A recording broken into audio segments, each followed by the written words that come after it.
With her son Randy serving a second tour in Iraq, Diane Stadelbauer has enough to worry about.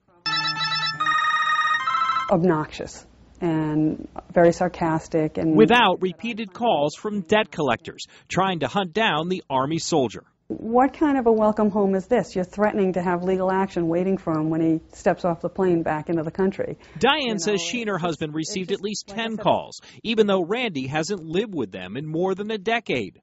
They say the collection agency also phoned Randy's sister, even his ex-girlfriend, demanding $7,000 from a 1999 car loan. It was truly egregious. And to make matters worse, Randy's Rhode Island-based attorney says the loan in question was settled years ago. I think the bank didn't record it in its records properly, and when they sold a bunch of old debts to a debt collection agency, this debt was included in it. If this sounds bad, it's only the beginning. The Federal Trade Commission reports 80,000 complaints about debt collectors last year, more than any other industry. And with the economy still reeling and defaults rising, that number is only expected to go up.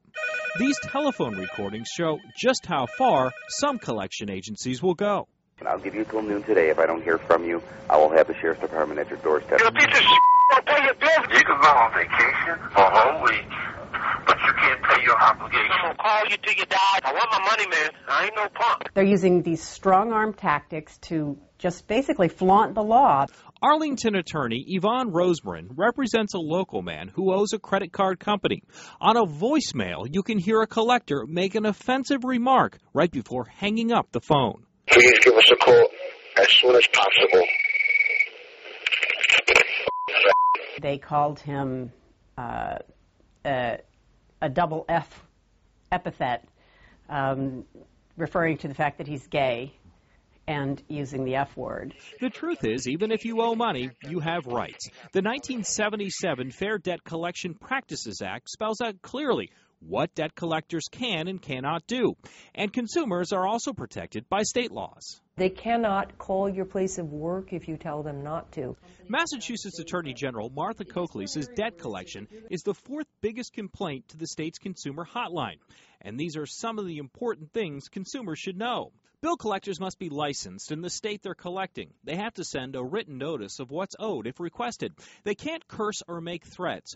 Call before 8 a.m. or after 9 p.m., and creditors are not allowed to share your private information with others. It is something that we find abuse around, that neighbors, coworkers, family members are called to indicate that someone is in debt. Credit collectors are allowed to try and locate somebody, and they may make those phone calls, but they are not permitted to say what the reason is for. I don't want anybody else to have to deal with this harassment. Diane Stadelbauer says since she's hired an attorney, the harassing phone calls have stopped. Randy is due back from Iraq at the end of this month.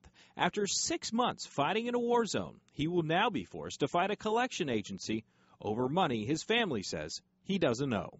I'm Ted Daniel, Fox 25 News.